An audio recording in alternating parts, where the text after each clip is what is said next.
L'absence de ceux qui sont partis ne crie pas. Elle chuchote, bas, lentement, persistante. Elle apparaît dans le café qui refroidit seul, dans l'espace vide du lit, dans la notification qui n'arrive pas. Ce n'est pas bruyant, mais ça pèse. Et ça pèse sur les endroits les plus fragiles, dans le souvenir qui s'échappe au milieu de la journée, dans l'odeur que la mémoire s'accroche à garder, dans la pensée qui insiste à revenir, même quand vous essayez d'avancer. Et c'est ici que réside le danger. La douleur de l'attachement ne se trouve pas dans l'autre qui est parti. Elle est dans vous, celui qui est resté, attendant d'être vu, attendant un retour, un signe, une explication. Mais tout ce que vous recevez, c'est du silence. Et c'est dans ce silence que naît l'abîme. Le stoïcisme nous enseigne que ce n'est pas ce qui nous arrive qui cause la souffrance, mais la manière dont nous réagissons à ce qui arrive. Épictète a écrit « La souffrance ne vient pas des événements, mais de l'opinion que nous avons à leur sujet. L'absence en elle-même ne fait pas mal. Ce qui fait mal, c'est l'attachement à ce qui ne revient pas. C'est le désir de contrôler ce qui est déjà hors de notre portée. C'est lutter contre une réalité qui s'est déjà présentée 1000 fois, mais que nous insistons à ne pas accepter.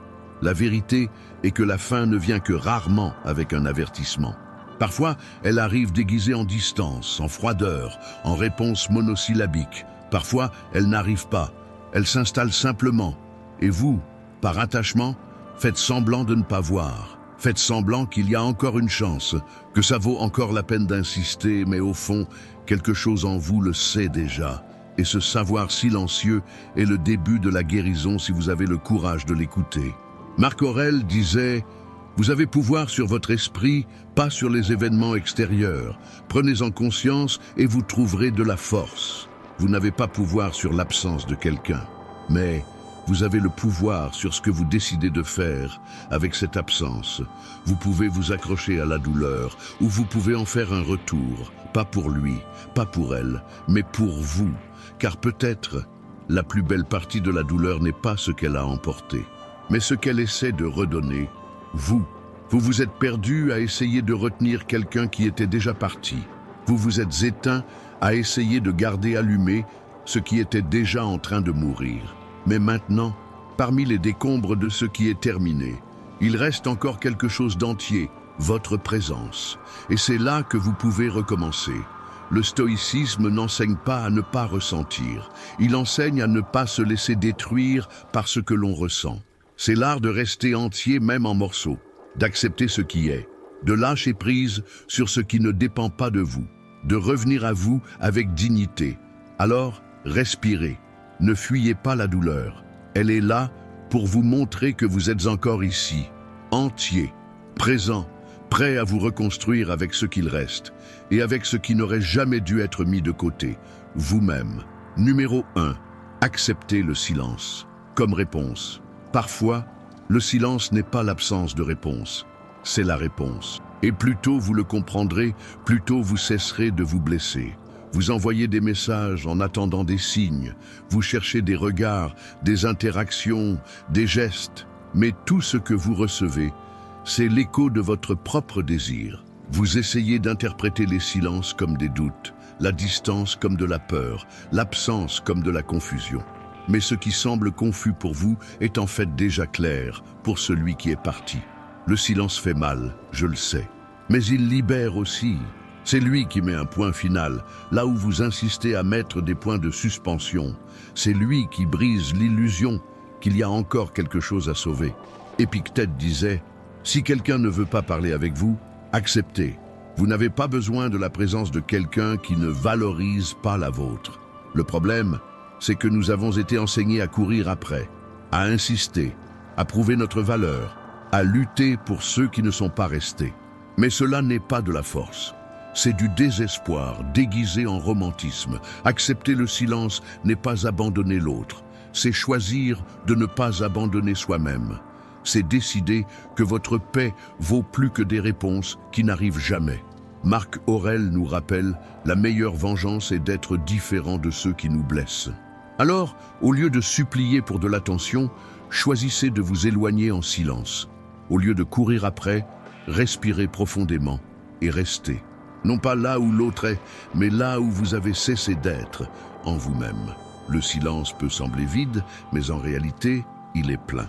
Plein de tout ce que l'autre n'a pas dit, plein du choix qu'il a déjà fait, plein de la vérité que vous essayez de nier. Vous n'avez plus besoin d'insister, vous n'avez pas besoin de forcer la connexion là où il n'y a que distance, parce que ceux qui veulent être présents le sont. Ceux qui se soucient le montrent. Ceux qui aiment ne laissent pas de doute. Sénèque a écrit « L'âme grande se reconnaît dans la manière dont elle gère l'indifférence ». Autrement dit, votre réaction au silence en dit plus sur vous que sur l'autre. Vous pouvez faire du silence une prison ou une clé. Vous pouvez vous enfermer dedans ou vous libérer grâce à lui. Cela dépend de la manière dont vous choisissez d'interpréter l'absence. La douleur n'est pas dans le silence. Elle est dans l'attente que vous avez créée sur ce qu'il devrait signifier. Mais et si vous arrêtiez d'interpréter? Et si vous laissiez simplement de côté le peut-être, le qui sait, le sera-t-il? Et si vous acceptiez que celui qui se tait a déjà choisi de ne plus continuer? Ça fait mal, oui, mais ça guérit. Parce que la véritable force naît lorsque vous comprenez que vous n'avez plus besoin de réponse pour avancer. Vous devez juste accepter ce qui est déjà devant vous. Et l'absence est claire, claire comme le silence. Claire comme celui qui ne vous a pas choisi. Clair comme le moment où vous arrêtez d'attendre et commencez à revenir à vous-même. Alors, écoutez le silence, non pas avec anxiété, mais avec maturité. Non pas avec le désir de réponse, mais avec gratitude d'avoir reçu ce que vous deviez savoir même sans mots. Le silence n'est pas la fin, c'est le début de votre retrouvaille, le premier pas pour cesser de chercher à l'extérieur et commencer à trouver à l'intérieur. Numéro 2, ne pas romantiser l'osance. L'esprit est créatif. Quand quelqu'un s'en va, il commence à inventer. Il réécrit des souvenirs, exagère des moments, adoucit des douleurs. Il transforme ce qui était indifférence en timidité, ce qui était manque en confusion, ce qui était mépris en peur d'aimer. Et, sans s'en rendre compte, vous commencez à aimer non pas la personne, mais la version que votre besoin a créée d'elle. C'est ainsi que l'absence devient une histoire d'amour. Même quand ce n'était jamais le cas, vous vous accrochez à des souvenirs isolés et construisez un château entier sur un geste minimal. Un bonjour devient un espoir. Un emoji devient un attachement. Un salut devient une promesse. Mais l'amour réel ne vit pas de signes. Il se montre, il demeure, il prend soin. Ce qui disparaît, ce qui ignore, ce qui vous laisse dans le doute, n'est pas de l'amour, c'est de l'absence. Et l'absence ne doit pas être encadrée. Marc Aurèle a écrit « Si quelque chose est beau, montrez-le comme tel. Sinon, acceptez la vérité sans ornement. Lorsque vous commencez à embellir ce qui vous a blessé, vous alimentez ce qui vous affaiblit. Vous mettez des fleurs sur les déchets émotionnels. » Épictète disait « Ne cherche pas à ce que les événements se déroulent comme tu le souhaites, mais désire qu'ils se déroulent comme ils se déroulent, et tu auras la paix. » C'est ça, la liberté. C'est arrêter de lutter contre la réalité. C'est cesser de peindre en couleurs vives ce qui a toujours été gris. Tu n'as pas besoin de transformer une rupture en poésie. Tu n'as pas besoin de trouver un sens à celui qui t'a quitté. Et tu n'as pas besoin de donner de la profondeur à celui qui était superficiel. Romantiser l'absence est une forme d'auto-sabotage. C'est un moyen de rester prisonnier, tout en se déguisant derrière une belle nostalgie. C'est un « je n'accepte pas » caché derrière un « c'était spécial ». Mais ce qui est vraiment spécial ne s'en va pas. Ce qui est vrai ne te laisse pas en morceaux.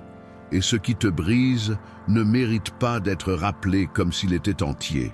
Sénèque a écrit « Le sage est celui qui ne se laisse pas tromper par les apparences, ni par ses propres illusions. » Tu dois devenir ce sage. Tu dois arrêter de romantiser la douleur comme si c'était de l'amour. Arrêter de te perdre dans les fantasmes que tu as créés pour justifier l'absence de celui qui ne t'a pas choisi. Aimer quelqu'un ne signifie pas oublier soi-même. Encore moins décorer les blessures pour qu'elles semblent moins douloureuses. La douleur doit être regardée telle qu'elle est, sèche, froide, réelle. C'est seulement ainsi qu'elle cicatrise, c'est seulement ainsi que tu cesses de vivre sur des souvenirs qui n'ont jamais vraiment eu lieu. Ne te trompe pas, tu ne ressens pas le manque de l'autre, tu ressens le manque de l'histoire que tu as créée avec lui. Et cette histoire, elle t'appartient, elle a été écrite sans que l'autre y participe. Accepte cela, accepte que l'absence n'est pas magique, qu'elle n'est pas mystérieuse, elle est claire et elle doit être vue comme telle. C'est à ce moment-là que la guérison commence, quand tu cesses d'idéaliser et commences à voir. Quand tu lâches l'image que tu as créée et reviens à la réalité. Et aussi dure soit-elle, c'est le seul endroit où réside ta libération. Certaines douleurs ne demandent pas de soulagement, mais de vérité. Et quand tu cesses de courir après celui qui t'a laissé, tu commences à courir vers celui que tu as toujours été. Si cette vidéo résonne en toi, c'est que le moment est venu de t'écouter avec plus de bienveillance et moins d'excuses. Écris dans les commentaires « Je mérite de revenir à moi ». Que cette phrase te rappelle chaque jour que tu n'as pas besoin de permission pour te retrouver. Maintenant, revenons à notre leçon. Numéro 3. Le danger de vivre dans le scénario que tu as créé. Tu ne souffres pas de la réalité. Tu souffres de l'histoire que tu as inventée à son sujet. Quand quelqu'un s'en va, il est courant d'essayer de comprendre pourquoi. L'esprit commence à remplir les vides avec des suppositions. Il crée des dialogues qui n'ont jamais existé. Il imagine des scènes, des intentions, des promesses non dites.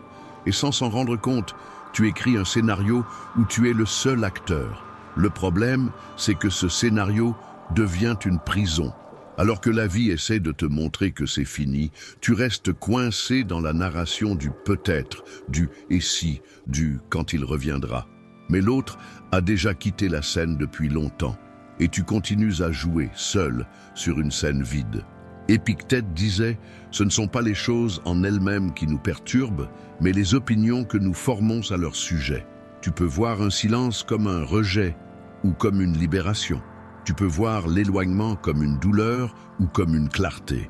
Cela dépend de l'endroit où tu mets le focus, sur les faits ou sur la fiction. Et la vérité, c'est que la plupart de ta souffrance vient du scénario que tu as écrit. Un scénario où l'autre était meilleur qu'il ne l'a réellement été. Où la relation était plus profonde qu'elle ne l'a été. Où tu as été plus heureux que tu ne l'as réellement été. Mais ce scénario n'est pas un souvenir. C'est une invention. C'est la tentative de ton esprit de rendre supportable quelque chose qui aurait déjà dû être clos. C'est l'attachement qui tente de survivre sous la forme d'espoir. Marc Aurèle a écrit « Tout ce que nous entendons est opinion, non fait. Tout ce que nous voyons est perspective, non vérité. » Alors, arrête-toi un instant. Regarde de l'extérieur. Si tu assistais à ta propre histoire comme à un film, que verrais-tu? Tu verrais de la réciprocité. Tu verrais du soin? Ou verrais-tu des tentatives désespérées de maintenir vivant ce qui est déjà mort? Tu n'as pas besoin de continuer ce scénario. Il ne te représente plus. Tu n'es pas le personnage qui attend. Tu es l'auteur. Et tu peux et tu dois écrire un nouvel enregistrement. Cette fois, avec plus de vérité, avec plus de toi. Le stoïcisme nous rappelle que la liberté commence quand nous acceptons ce qui est, sans essayer de modeler le monde selon notre volonté. Sénèque disait « Rien ne nous appartient, sauf le temps. Et même celui-ci peut être gaspillé avec des pensées qui ne mènent nulle part. » Tu as déjà perdu trop de temps à essayer de comprendre l'autre, à essayer de justifier, de réinterpréter, de fantasmer. Mais la guérison commence quand tu reviens à voir les faits tels qu'ils sont, pas comme tu aimerais qu'ils soient. Et les faits, aussi durs soient-ils, ont une fonction sacrée, te ramener à la réalité, te ramener au présent, te ramener à toi. Le scénario que tu as créé a peut-être protégé de la douleur, mais il t'a aussi empêché de guérir, et il est temps de clore ce scénario, d'effacer les répliques inventées, de sortir du rôle de celui qui attend. Tu n'as plus besoin de continuer cette pièce. Le rideau est déjà tombé. Maintenant, c'est le moment de te lever, de quitter la scène, de respirer profondément et de commencer à écrire une histoire où le protagoniste n'est pas l'autre, c'est toi. Numéro 4. Arrêtez de chercher des signes. là où il y a déjà des décisions. As-tu déjà remarqué comment l'esprit essaie de trouver des signes, même là où il y a un silence absolu? Un like sur les réseaux sociaux se transforme en espoir. Une réponse froide devient un doute. Une absence prolongée se dissimule derrière, peut-être qu'il est confus. Mais au fond, tu le sais, tu as toujours su. La vérité n'est pas dans les gestes minimaux que tu insistes à interpréter. Elle est dans la décision que l'autre a déjà prise et que tu essaies de ne pas voir. Épictète a écrit « D'abord, dis à toi-même ce que tu veux être, et ensuite, fais ce que tu dois faire. » Cette phrase, dite autrement, pourrait s'énoncer ainsi « Arrête de chercher des signes de l'autre et commence à écouter les tiens, parce qu'à chaque fois que tu t'accroches à des miettes, tu t'éloignes de ta propre clarté. Tu n'as plus besoin d'indices, tu as besoin de courage. Du courage d'accepter que celui qui veut, montre. Celui qui ressent, ne cache pas. Celui qui choisit, demeure. L'absence d'action est aussi une action. Le silence est également une réponse. La froideur constante est aussi un choix. Et continuer à chercher des signes là-dedans n'est qu'une façon de retarder l'inévitable. Accepter que l'autre est déjà parti, même si tu es encore là. C'est dur, Sam, mais il est plus difficile de rester piégé dans un cycle qui n'existe que dans votre interprétation. Vous méritez de la présence, pas des signes. Vous méritez de la clarté, pas des énigmes. Vous méritez quelqu'un qui vous choisisse avec la même force que celle que vous avez mise à essayer d'interpréter les gestes les plus confus. Sénèque nous rappelle, il n'y a pas de vent favorable pour celui qui ne sait à quel port il se dirige.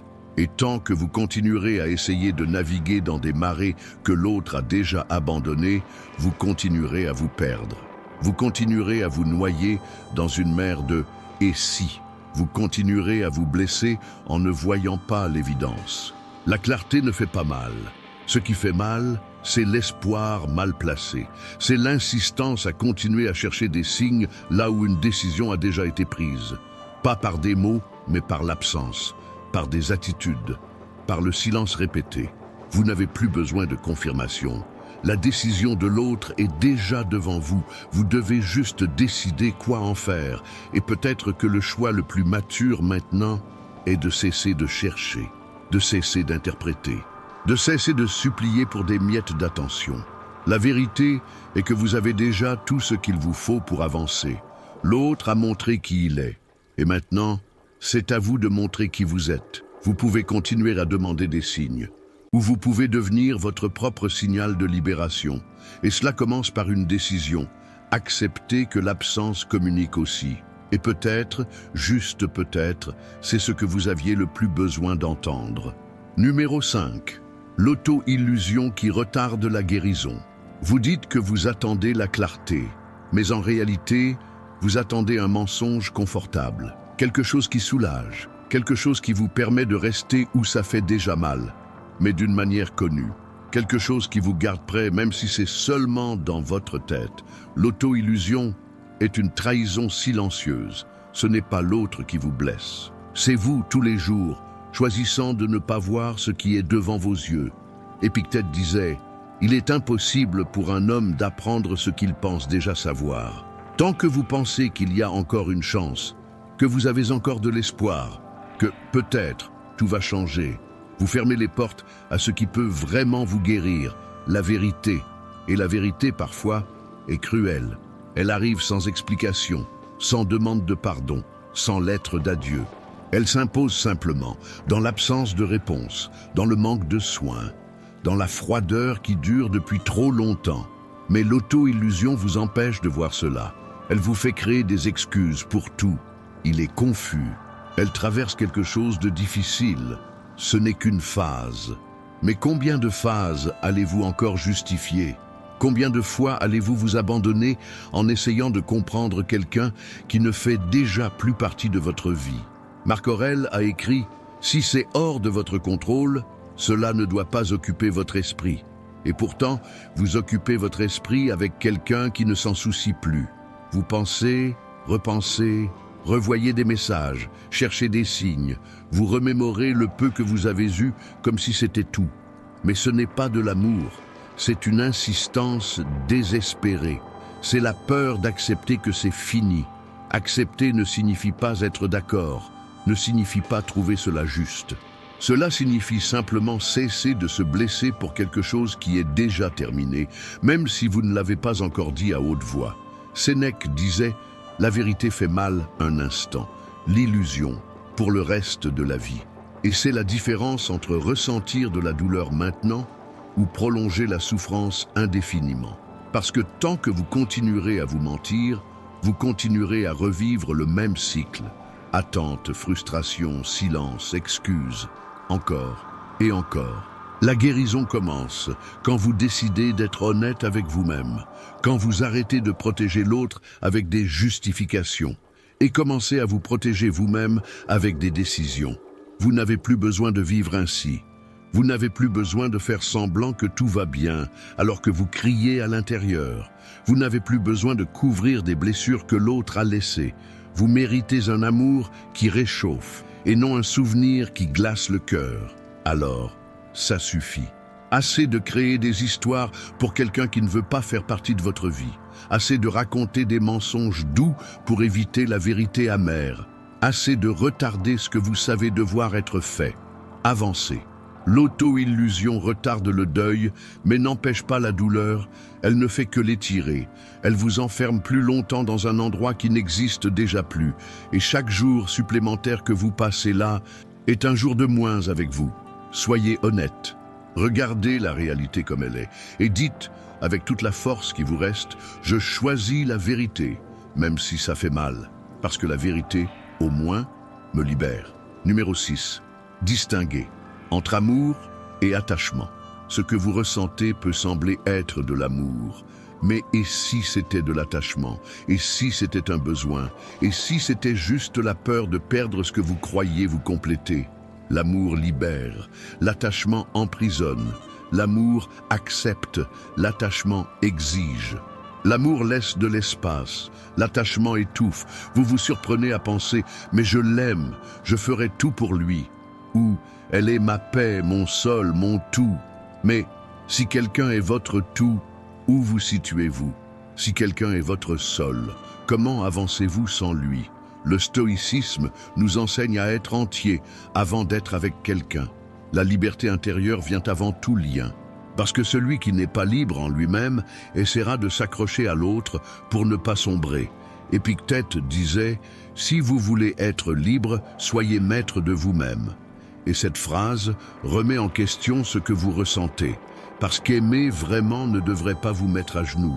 Cela ne devrait pas vous faire supplier pour de l'attention. Cela ne devrait pas coûter votre paix. L'attachement est différent. Il vous convainc que, sans l'autre, vous êtes vide. Il vous fait croire que votre bonheur dépend de la présence de l'autre, que l'autre est responsable de votre joie, de votre calme, voire de votre identité. Et quand cette personne s'en va, tout s'effondre, non pas parce que c'était de l'amour, mais parce que vous avez construit votre monde sur quelqu'un qui ne devrait jamais être votre fondation. Sénèque a écrit « L'homme qui dépend de l'autre pour être heureux sera toujours esclave. » Et peut-être vivez-vous comme un esclave d'une absence. Prisonnier d'un sentiment qui vous domine, appelant cela de l'amour, alors qu'en réalité cela vous affaiblit chaque jour. L'amour est léger, il est réciproque, il est ferme. Vous savez quand vous aimez et quand vous êtes aimé. Il n'y a pas de doute, il n'y a pas de jeu, il n'y a pas de peur constante de perdre. Mais l'attachement, cela vous fait dormir avec le cœur serré et vous réveiller avec l'espoir épuisé. Cela vous fait confondre des miettes avec de l'affection. Cela vous fait justifier l'injustifiable. Alors respirez, regardez de face ce que vous ressentez. S'il y a une douleur constante, une insécurité quotidienne, un silence qui fait mal, ce n'est pas de l'amour, c'est de l'attachement. Et l'attachement doit être reconnu avant d'être surmonté. Vous n'êtes pas né pour vivre suspendu aux décisions des autres. Vous êtes né pour être entier, pour vous suffire à vous-même, pour partager ce que vous avez et non implorer ce qui vous manque. Votre présence vaut plus que n'importe quelle absence. Votre valeur ne dépend pas du retour de l'autre. Elle est dans la force de rester debout, même lorsque tout en vous veut courir après. Marc Aurèle disait « L'âme reste invaincue si elle ne se rend pas à elle-même. Ne vous rendez pas, ne négociez pas votre amour-propre pour des promesses vides. N'appelez pas amour ce qui vous fait implorer. Vous n'aimez pas, vous vous êtes perdu. Et c'est la vérité qui doit être dite avec douceur, mais fermeté. Car ce n'est qu'après avoir vu cela clairement que vous commencerez à lâcher prise. Non pas l'autre, mais l'idée que c'est lui qui vous complétait. À partir de là, vous pouvez recommencer, avec plus de vous, avec plus de vérité, avec plus de paix. Numéro 7, retourner vers soi est la vraie libération. Peut-être attendez-vous encore le message qui n'est pas venu, la réunion qui ne s'est pas produite, l'explication qui n'a jamais été donnée. Mais et si tout cela n'était pas ce qui vous manquait vraiment? Et si ce qui vous manquait, c'était vous? Quand on se perd en quelqu'un, il est difficile de se rappeler qui l'on était avant l'attachement, avant la douleur, avant de s'éteindre pour maintenir une relation qui n'éclairait plus rien. Et le plus cruel, c'est que vous disparaissez de vous-même petit à petit. Vous échangez vos envies contre des attentes. Vous abandonnez vos limites pour des promesses. Vous faites taire votre intuition pour écouter le silence de l'autre. Jusqu'à ce qu'un jour, vous vous réveilliez et réalisiez que vous êtes seul, mais plus grave encore, loin de vous-même. Épictète disait « Nul n'est libre s'il n'est pas maître de lui-même ». La liberté émotionnelle ne consiste pas à oublier quelqu'un, c'est se souvenir, c'est retourner habiter son propre corps, respecter ses propres sentiments, faire confiance à ses propres limites. C'est ne plus vivre en fonction d'un retour qui n'arrivera peut-être jamais. Et même s'il arrive, cela ne vous définit plus.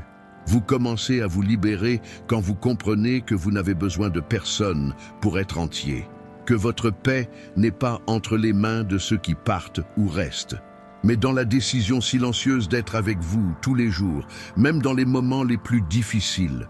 Retourner vers soi, c'est ouvrir de l'espace pour respirer, pour sentir, pour guérir.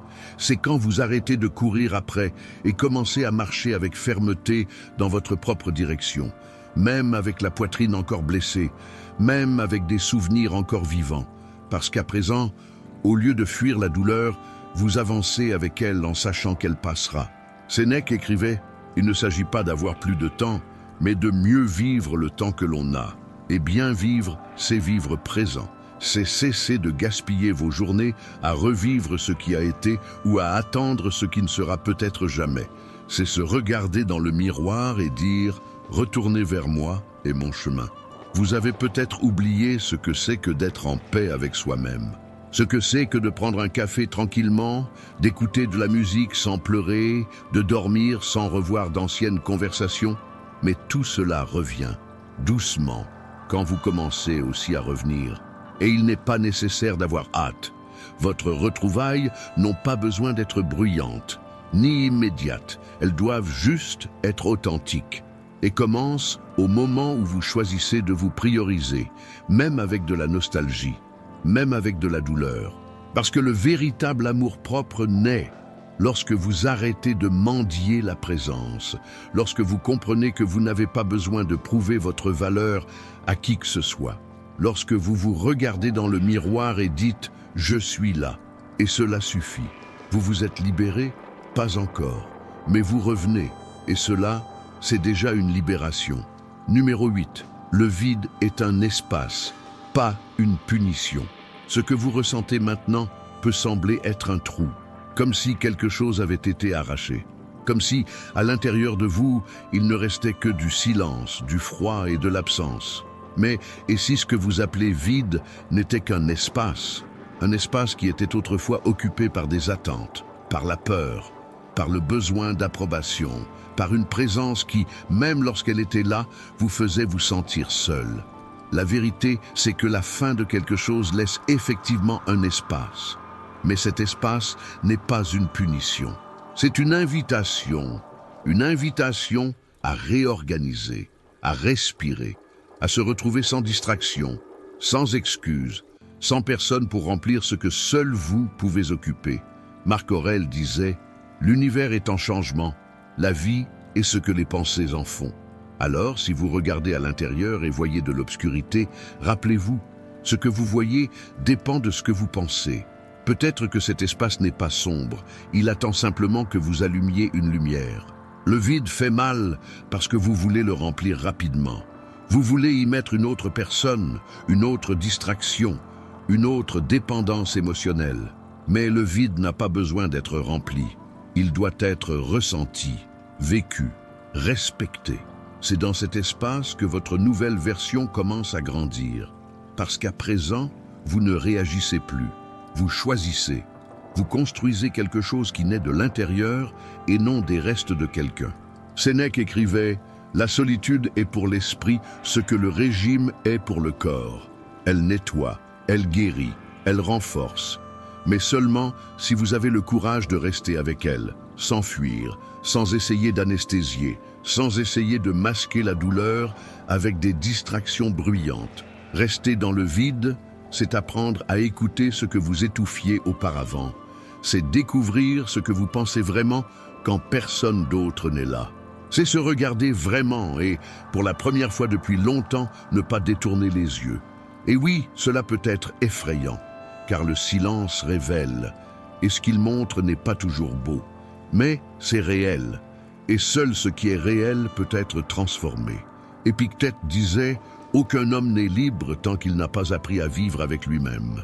Et peut-être que c'est votre plus grande mission maintenant. Cessez de voir le vide comme une perte et commencez à le voir comme une porte.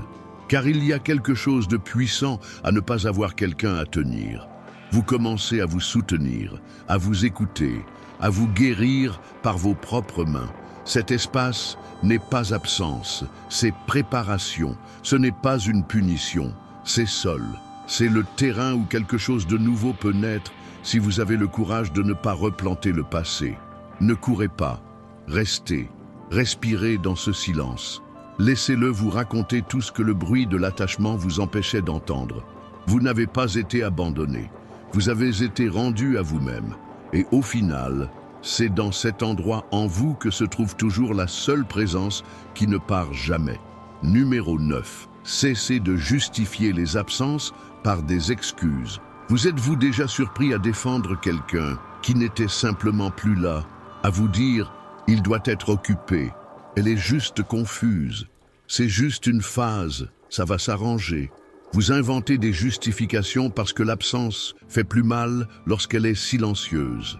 Et l'esprit essaie de combler ce silence avec quelque chose qui apaise, même si ce n'est pas vrai. Mais chaque fois que vous inventez une excuse pour quelqu'un qui vous a laissé de côté, vous vous laissez de côté aussi. Chaque fois que vous minimisez l'absence, vous passez par-dessus votre douleur. Et ce déni constant n'est pas légèreté, c'est un poids accumulé. Épictète disait « N'expliquez pas trop. Quand quelqu'un veut comprendre, il comprendra.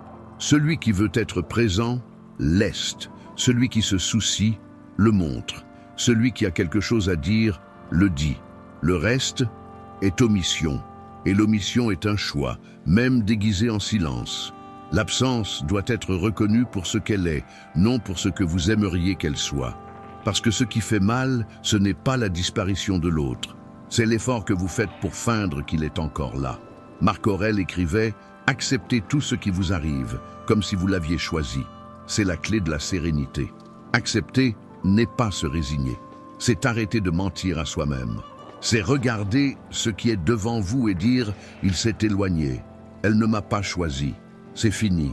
C'est dur, oui, mais c'est ainsi que commence la libération. Car tant que vous continuerez à justifier, vous continuerez à attendre. Attendre qu'un jour il revienne avec l'explication parfaite, qu'elle apparaisse en disant que tout cela n'était qu'un malentendu. Mais le temps passe et le silence s'intensifie. Et plus vous justifiez, plus vous vous éloignez de votre vérité. Cette voix intérieure qui sait déjà, qui a déjà perçu et qui n'attend que vous l'admettiez. Sénèque disait « Qui tarde trop dans le passé perd tout le présent ». Et c'est exactement ce qui se passe lorsque vous vous accrochez à des excuses. Vous êtes figé dans le temps.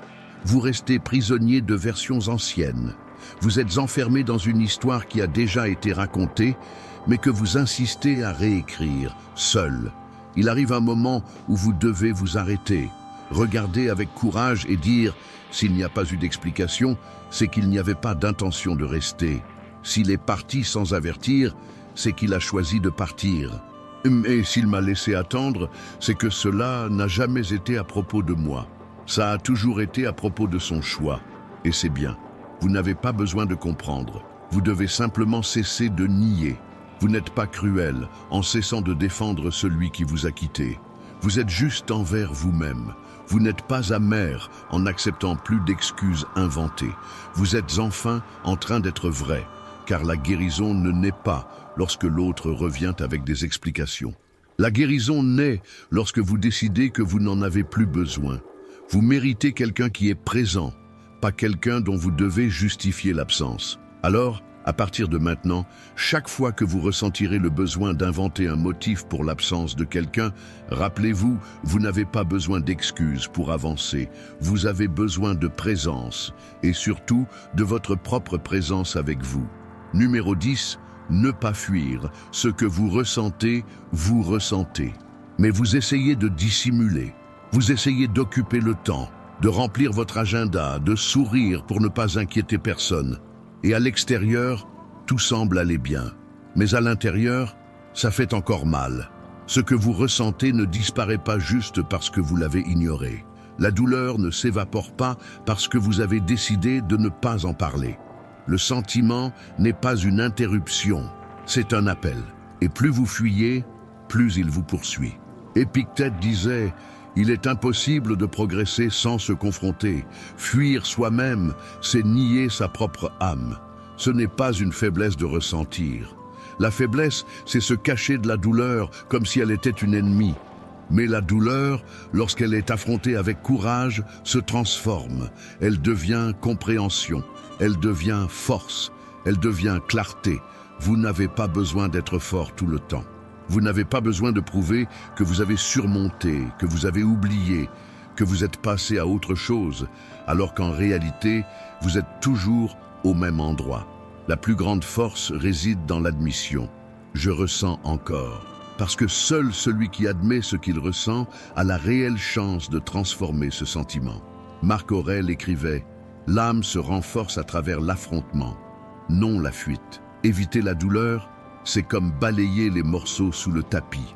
Vous pouvez ne plus les voir, mais ils continuent à vous blesser de l'intérieur.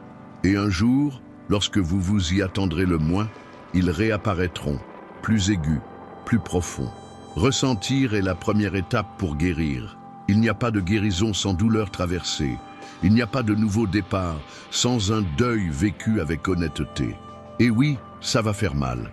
Mais la douleur est plus supportable que le mensonge que vous vous racontez. Le mensonge selon lequel tout va bien. Le mensonge selon lequel je ne m'en soucie plus. Le mensonge selon lequel c'était mieux ainsi, alors que vous n'avez même pas eu le temps de comprendre ce qui s'est passé. Sénèque disait « Le courage n'est pas d'éviter la souffrance, mais de savoir l'affronter. » Et c'est ce que vous êtes invités à faire maintenant. Arrêtez, asseyez-vous, ressentez. Pas avec désespoir, mais avec présence. Regardez la nostalgie sans hâte. Reconnaissez la peur sans jugement. Pleurez si nécessaire, non pas comme une faiblesse, mais comme une libération, comme un nettoyage. Vous n'avez pas besoin d'être parfait. Vous devez être honnête avec vous-même, avec votre douleur, avec ce qui est resté coincé là-dedans. Et, peu à peu, en nommant ce que vous ressentez, le nœud commence à se défaire, car le sentiment ignoré devient poids, mais le sentiment ressenti devient pont. C'est par ce pont que vous traversez de la douleur à la paix, non en sautant la douleur, mais en marchant avec elle, lentement, jusqu'à ce qu'elle se transforme en apprentissage. Alors ne fuyez pas, restez, même si ça brûle, même si cela semble trop. Ressentez ce qui doit être ressenti maintenant, car la douleur que vous ressentez aujourd'hui, c'est la liberté que vous ressentirez demain. Numéro 11. Valorisez le respect de soi, plus que l'attention des autres. Il y a un moment où le besoin de réconfort prend le dessus. Vous ne voulez pas vraiment cette personne. Vous voulez juste son attention. Vous voulez la confirmation que vous comptez encore. Vous voulez la sensation de ne pas avoir été jeté. Mais la question à se poser est simple et dure. Acceptez-vous l'attention au détriment de votre propre respect? Avez-vous ignoré des comportements qui vous blessent juste pour continuer à recevoir des miettes de présence? Vous êtes-vous tu lorsque vous étiez ignoré? Vous êtes-vous contenté de peu juste pour ne pas vous sentir seul? Épictète disait « Rien de grand n'est petit s'il blesse la dignité ». Lorsque vous permettez à quelqu'un de vous traiter avec mépris, lorsque vous acceptez des réponses froides, des disparitions inexplicables, des promesses vides, vous enseignez à l'autre qu'il est acceptable de vous traiter ainsi. Mais ce n'est pas acceptable. Vous méritez la réciprocité, vous méritez des soins, vous méritez une présence véritable et non une attention sporadique. Le respect de soi commence lorsque vous comprenez que vous n'êtes pas disponible pour n'importe quel type d'amour, que vous n'acceptez plus les demi-mesures, que vous n'avez pas besoin d'être rappelé de temps en temps pour vous sentir vivant. Marc Aurèle écrivait « L'âme se rétracte lorsqu'elle se plie à la volonté des autres ». Et peut-être vous êtes-vous trop replié en essayant de vous adapter au peu que l'autre offre. Peut-être avez-vous silencieusement supporté votre douleur pour ne pas paraître exagéré.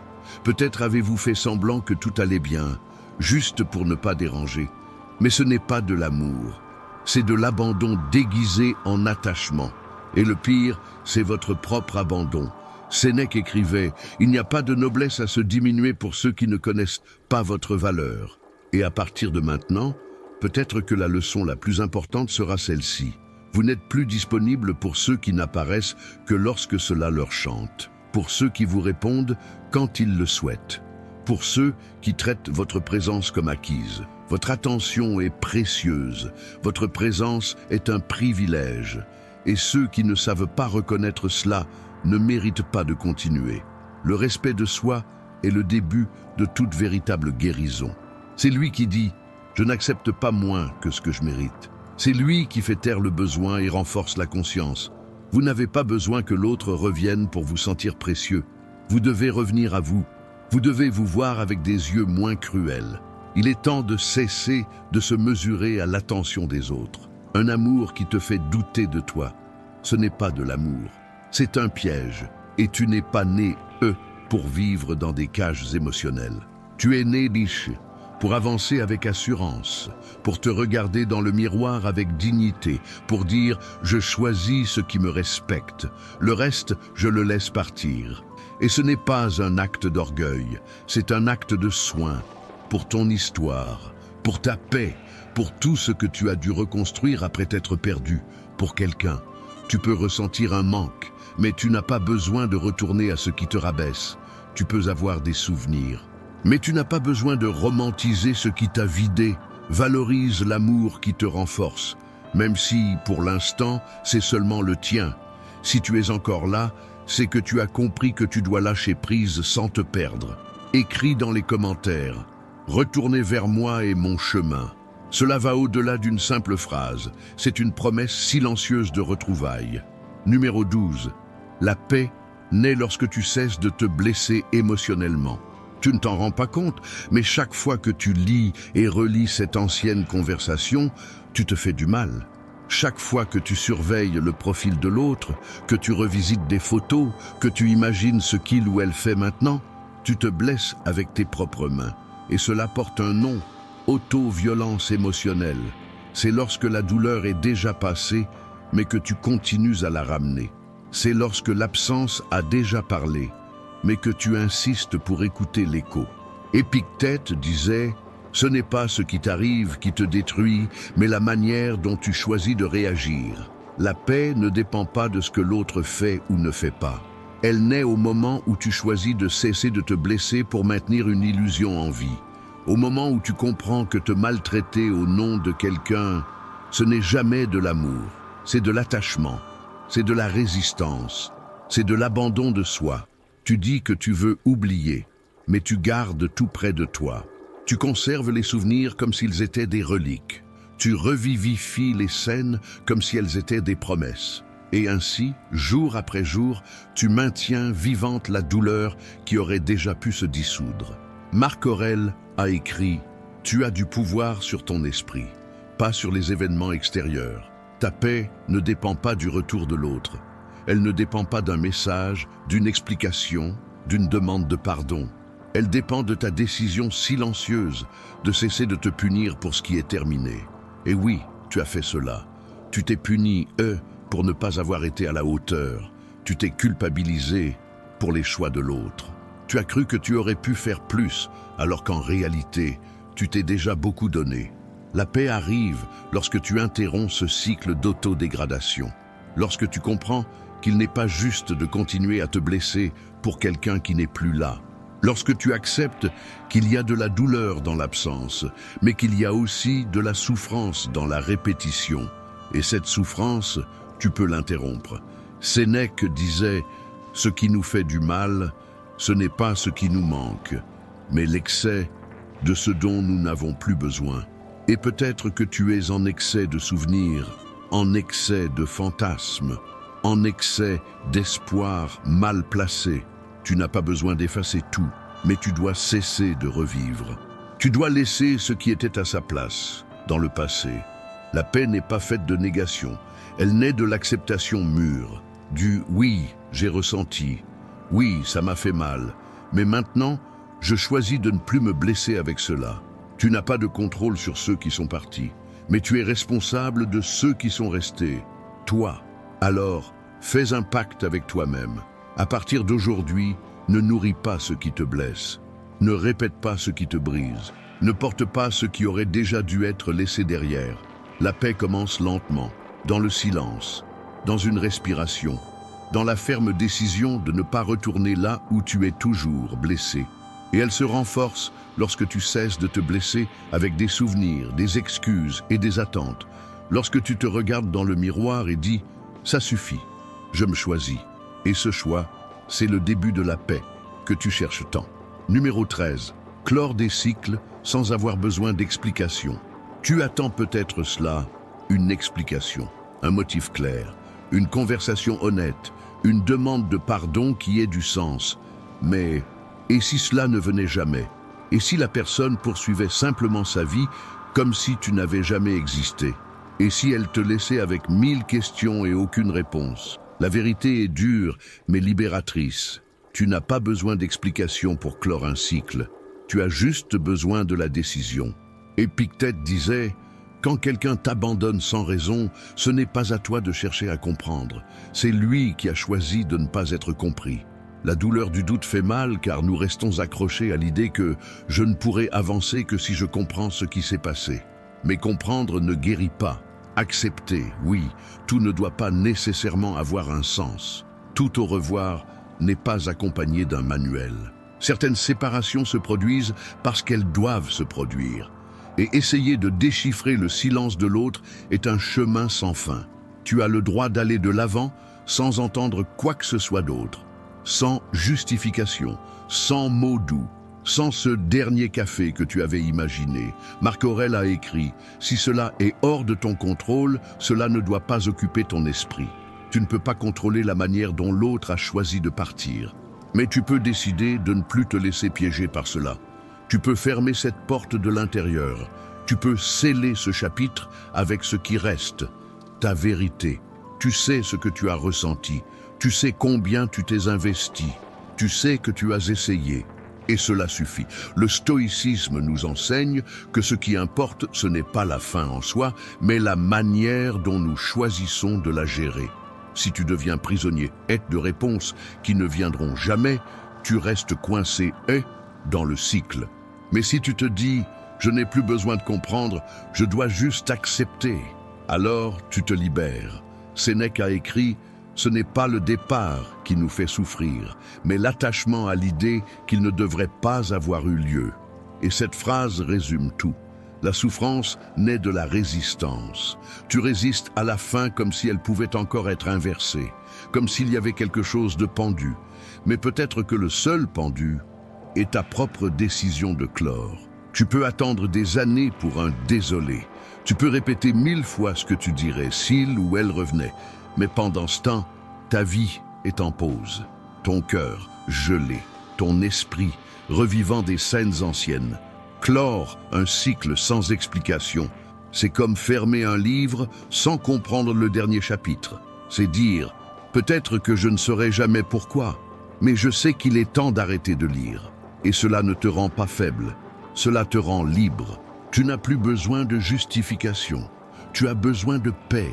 Et elle ne vient pas de l'autre, elle vient de ta capacité à accepter la réalité telle qu'elle est et non comme tu voudrais qu'elle soit.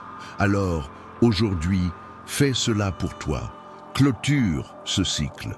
Non pas parce que tu as toutes les réponses, mais parce que tu ne veux plus te blesser avec les questions. L'explication que tu cherchais est là à l'intérieur. Tu mérites de continuer. Et cela suffit. Numéro 14. La réalité peut être dure, mais c'est là que réside la guérison. Tu peux continuer à alimenter la fantaisie. Tu peux continuer à imaginer que peut-être un jour, la personne reviendra différente.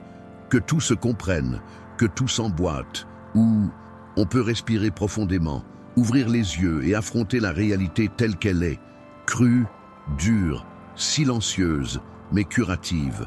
La vérité fait mal, oui, parce qu'elle brise les illusions que vous avez construites avec tant d'efforts.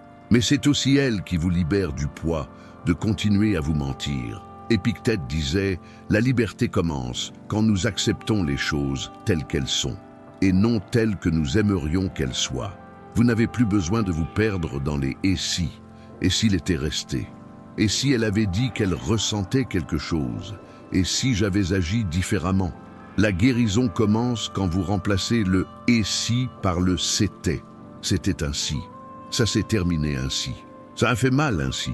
Et tout va bien. Le stoïcisme nous enseigne à accepter ce qui échappe à notre contrôle. Et cela inclut l'absence, le rejet, le silence de l'autre. Vous pouvez essayer de résister, vous pouvez essayer de changer le récit. Mais tant que vous n'acceptez pas la réalité, vous continuerez à souffrir de ce que vous souhaitiez plutôt que de ce qui est. Marc Aurèle écrivait « Ne perdez pas de temps à discuter de la façon dont un homme de bien doit être. Soyez-le. En adaptant cela à ce que vous ressentez, ne perdez pas de temps à désirer comment l'autre aurait dû être. Acceptez-le comme il a été et soyez ce que vous avez besoin d'être maintenant. Présent, clair, ferme. La douleur de la réalité est pointue, mais elle passe. La souffrance de l'illusion est continue, et elle ne finit jamais. Vous pouvez affronter la vérité d'un coup et donner le coup d'envoi à votre deuil, à votre guérison, à votre processus de retour à vous-même. Ou vous pouvez continuer à retarder cela, essayant de donner un sens à quelque chose qui a déjà perdu son sens depuis longtemps.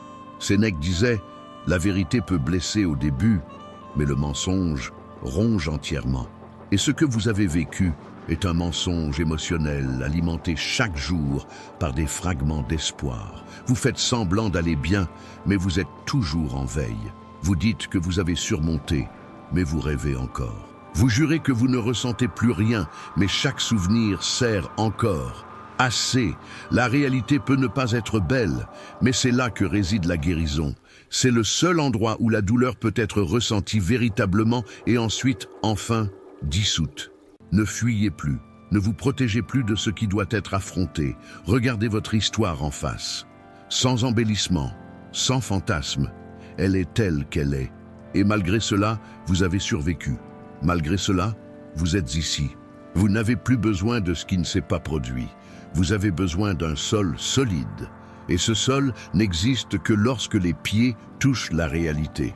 À partir d'ici, vous ne progressez pas parce que tout a du sens. Vous progressez parce que comprendre que l'attente du sens, c'est vivre paralysé. Et vivre paralysé, c'est aussi mourir à petit feu. Alors dites-vous, la réalité me libère, et c'est dans celle-ci que je choisis de rester. Car même dure, elle ne vous mentira jamais. Et c'est cela qui guérit. Numéro 15. La dignité de partir en silence sans s'éclipser.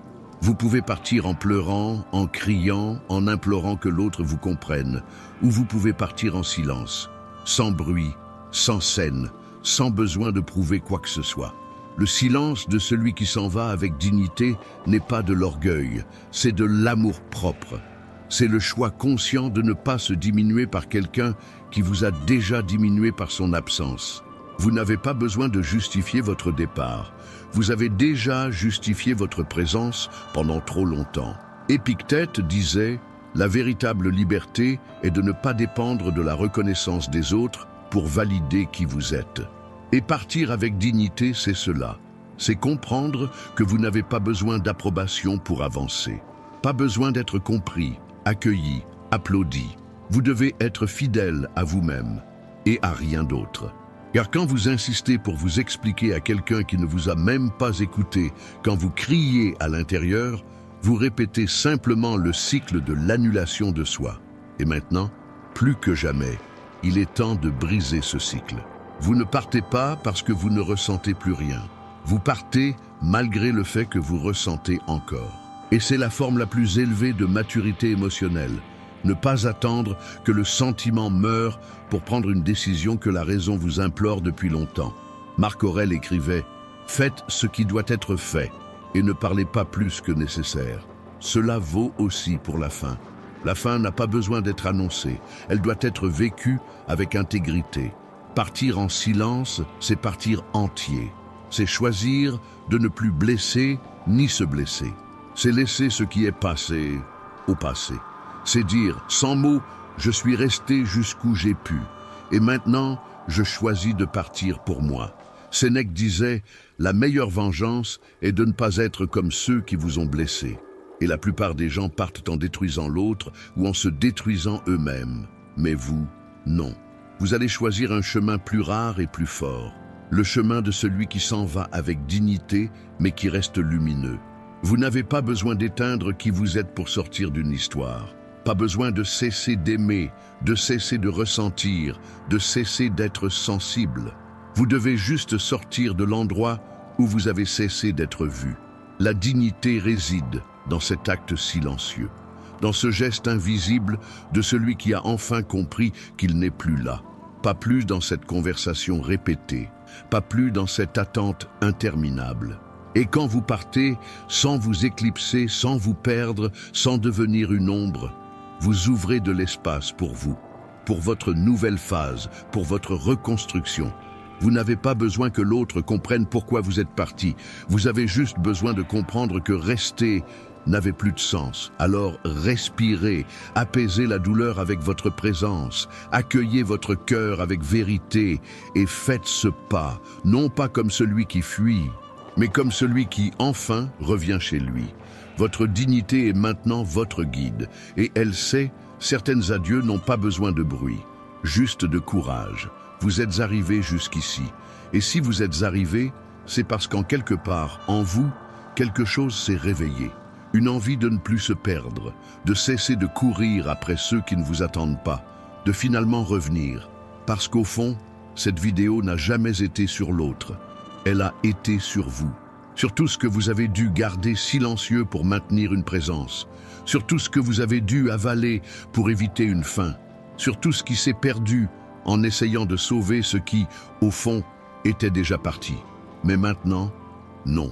Maintenant, vous n'avez plus besoin de porter ce poids. Vous n'avez plus besoin d'explications, de signes, de promesses, de retours. Parce que ce dont vous aviez le plus besoin, c'était de vous. Épictète disait, si vous voulez être invincible, n'entrez pas dans des combats qui ne dépendent pas de vous. Et cette absence que vous vivez n'a jamais dépendu que de vous. Ce silence n'a jamais été de votre responsabilité. Ce qui dépend de vous maintenant, c'est ce que vous allez faire de ce qui reste. Et ce qui reste est précieux. C'est votre corps qui respire encore.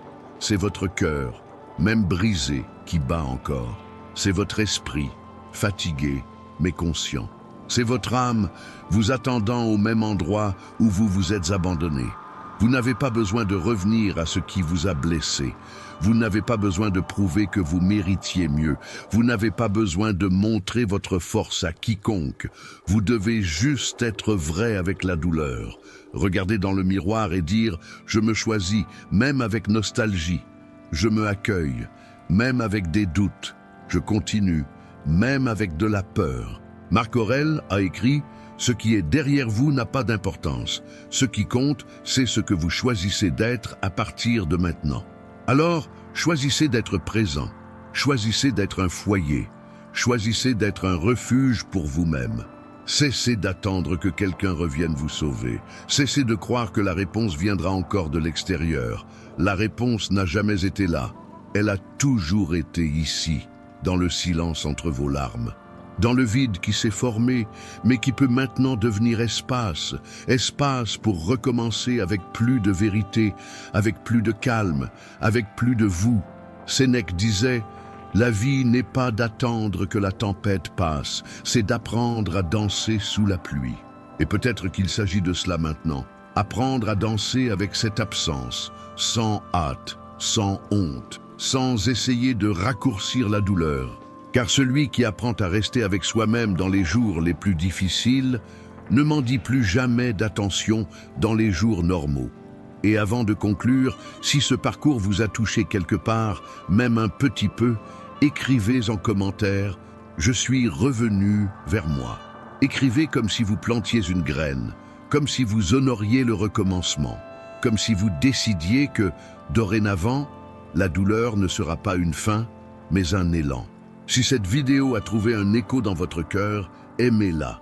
Pas par vanité, mais par reconnaissance. Si vous le souhaitez, partagez-la avec quelqu'un qui essaie aussi de se libérer. Et si vous ressentez cela comme vrai, abonnez-vous. Ici, toute douleur devient chemin. Et souvenez-vous, toute absence n'est pas une perte. Parfois, c'est juste la vie qui dit « Maintenant, c'est votre tour ».